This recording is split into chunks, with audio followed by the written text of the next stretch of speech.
cette semaine, je transporte ma passion sur l'inspection. Je trouve que c'est important de faire une inspection en bâtiment. On est avec Dani Lamère de Global Inspection et on lui pose des questions pour en découvrir un peu plus sur l'inspection.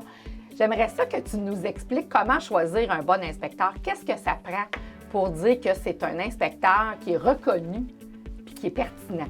Tu soulèves un point important.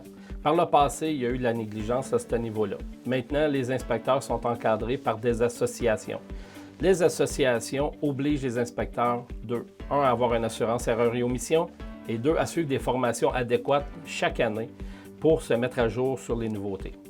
Ça, c'est fantastique. Hein? C'est un peu comme nous, les courtiers, on a l'OACIQ, puis je crois que vous autres, c'est l'AIBQ qui vous gouverne, ou je ne sais pas comment le dire, qui vous régit. Je fais partie de l'AIBQ, qui est l'une des plus vieilles associations au Québec. OK. Nous, les courtiers, dans notre code de déontologie, on doit recommander 3 inspecteurs en bâtiment. Bien, en fait, c'est 2 et plus, mais moi, j'aime bien en recommander 3 et 4. Et ils doivent tous avoir l'assurance erreur et omission et bien sûr faire partie de cette association-là. Et je crois que maintenant, nos associations se parlent pour que nos pratiques de travail soient plus adéquates puis qu'on se comprenne un petit peu. Hein? C'est quoi la fonction du courtier vis-à-vis de l'inspecteur? C'est quoi le rôle d'un courtier quand il y a une inspection en bâtiment? Je pense que le premier rôle d'un courtier, c'est d'être présent lors de l'inspection. Tu as tellement raison, excuse-moi de t'interrompre.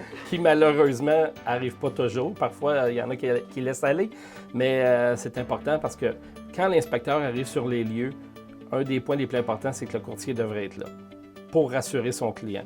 Alors, c'est pas idéal quand on arrive en inspection et que le courtier n'est pas là, soit le courtier de l'acheteur ou le courtier du vendeur. À ce moment-là, ça vient sécuriser, ça vient mettre les gens en confiance. L'inspecteur, lui, va commencer à procéder à l'inspection extérieure. Après ça, il va rentrer à l'intérieur. Il va faire son cheminement parce qu'on a toute une méthode de travail. Puis, suite à l'inspection, il va y avoir des questionnements de la part des acheteurs ou des vendeurs. Et quand le courtier est là, c'est évident que ça facilite la tâche de tout le monde. Oui, moi, je pense que ce qui est important, c'est que si je dois représenter quelqu'un pour faire une négociation, je n'ai pas toutes les formations, je ne peux pas négocier quelque chose que je ne comprends pas. Tu sais, des fois, j'ai besoin que l'inspecteur me pointe et me montre le problème. Puis il m'explique l'étendue du problème. Hein. C'est difficile de savoir. Je te donne un exemple. Je me rappelle une inspection, il y avait de l'efflorescence sur le bas du mur. Et puis, c'était quoi l'implication? Il fallait enlever le balcon, il fallait enlever les cèdres. C'était incroyable. C'est drôle parce que tu soulèves un point d'une inspection que j'ai fait avec toi. Justement, il y avait une marque d'efflorescence, il y avait des indices d'efflorescence qui est dans le fond le transfert des sels minéraux.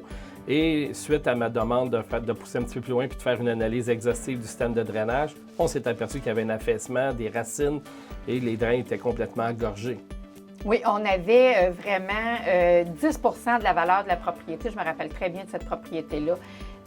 Qu'on devait investir pour la rendre conforme. Alors, on a quand même finalisé notre transaction. Hein? On a fait venir une caméra.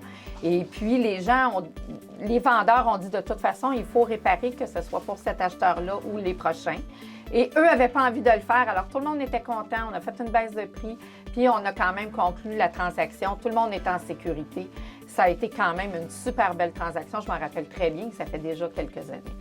Merci, Dani, d'avoir pris le temps de nous éclairer de façon si professionnelle. Merci. Bien, ça me fait plaisir.